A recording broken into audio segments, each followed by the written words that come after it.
Сәлеметсің бе балақай, класс KZ порталына қош келдің. Бүгінгі сабағымыздың тақырыбы тәулік. Біз алда шамалар және олардың бірліктері деген тарауды бастайтын боламыз. Бұл тарауда сен тәулік, уақыт, тәулік, шамалар, уақыт, уақыттың өлшем бірліктері деген секілді тақырыптармен танысатын боласың. Балақай, алдағы суретке мән бер. Бұл жерде нелер бейнеленген? Бәрекелді, дұрыс айтасың. Бірінші суретте таң бейнеленген екен. Ал екінші суретте түс. Ал төмендегі суретте кеш. Ал мына соңғы суретте түн бейнеленген екен. Бұлардың барлығы нені құрайды? Бәрекелді, дұрыс айтасың. Бұл тәулікті құрайды. Яғни таң, түс, кеш, түн тәуліктің бөліктері болып табылады. Балақай, уақытты өлшейтін сағаттың құрылымымен танысайық. Сағаттың ұзын тілі бұл минуттық тілді білдіреді, ал қысқа тілі бұл сағаттық тіл екен. Сағаттың құрылымында 12 бөлікке бөлінген және де әрқайсысы нөмірленген. Яғни бұл сағатта біз 12 сағаттың көмегімен өлшейді екенбіз. Балақай, есіңде болсын, бір тәуліктің ішінде 24 сағат болады. Сондықтан сағатты біз түнгі 0-ден түскі 12-ге дейін, 0-ден 12-ге дейін сағат тілін айтады екенбіз. Ал түскі 1-ден кешкі 11-ге дейін біз 13-ден 23-ге дейінгі сандарды қолданады екенбіз. Яғни атап өтсек, түскі 1-ді 13 деп айтамыз, түскі 2-ні 14, түскі 3 15, түскі 4 16, одан кейін 5 17, кешкі 6 18, кешкі 7 19 болады, кешкі 8 20, 9 21, сәйкесінше 10 22, 11 23, ал кешкі 12 24 немесе 00 болады екен.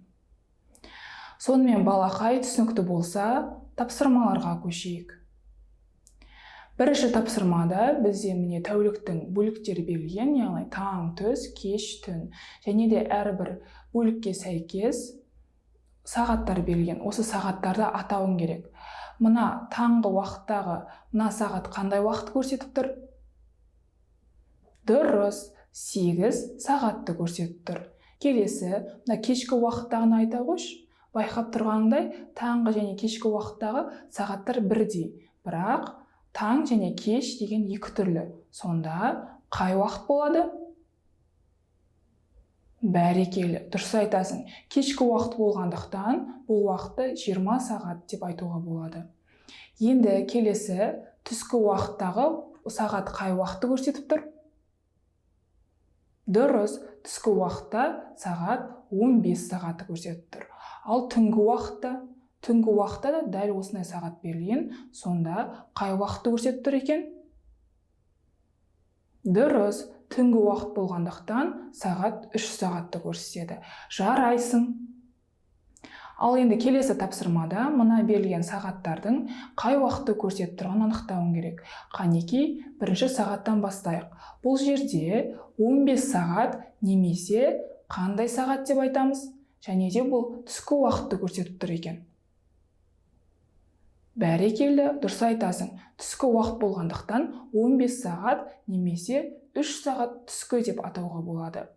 Енді келесі сағат 23 сағат немесе мынандай сағат кешкі дейді. Сонда қай уақытты айтамыз? Дұрыс, 23 сағат немесе 11 сағат кешкі деп айтуға болады. Енді келесі 20 сағат немесе әрі қарай қалай болады? Дұрыс, 20 сағат немесе 8 сағат кешкі деп атайды екенбіз. Енді келесі 13 сағат немесе әрі қарай қалай болады? Дұрыс, 1 сағат түскі болады екен. Келесі 19 сағат немесе әрі қарай қалай болады? Дұрыс, 7 сағат кешкі болады. Енді соңғысы қалды, 16 сағат немесе жалғастыра ғой. Дұрыс, 16 сағат немесе 4 сағат түскі деп атайды екенбіз. Жарайсың. Келесі тапсырмада мына балалардың туған күндерін анықтауым керек. Бұл жерде мынандай жазбалар берілген. Яғни 16 деп тұрғанымыз бұл жерде күнді білдіреді, ал одан кейінгі рим цифрмен берілген бұл айдың нөмірін білдіреді. Қанекей, ойланып көр. Ең бірінші мынау қай туған күнін білдіреді? Дұрыс. Ең бірінші баланың туған күні 16 сәуір екен. Себебі сәуір 4-ші ай. Енді келесі екінші баланыкін анықтай қой. Дұрыс, 24-ші қазан, себебі қазан 10-шы ай екен. Енді келесі, мына қыз баланың туған күні қашан? Жарайсың, қыз баланың туған күні 12-ші қараша, себебі қараша 11-ші ай. Енді соңғы, мына баланың туған күні қашан? Дұрыс, 3-ші қаңтар екен. Бәрі келді. Ал балақай, бүгінгі сабағымызды қорытындылайық. Бүгінгі сабақта сен тәулікпен таныстың. Тәулік таң, түс, кеш және түннен тұрады. Және де есіңде болсын. Бір тәуліктің ішінде 24 сағат болады. Және де осы бір тәуліктің ішіндегі сағаттарды анықтап үйрендік. Түн, таң уақыттарында 0-ден 12-ге дейінгі сағаттарды атаймыз. Ал түскі және кешкі уақытта 13-ден 23-ге дейінгі сағаттарды атайды екенбіз. Ал балақай, бүгінгі сабағым аяқталды. Сабағым сен үшін түсінікті болды деп ойлаймын. Класс KZ порталында көріскенше қош, сау бол.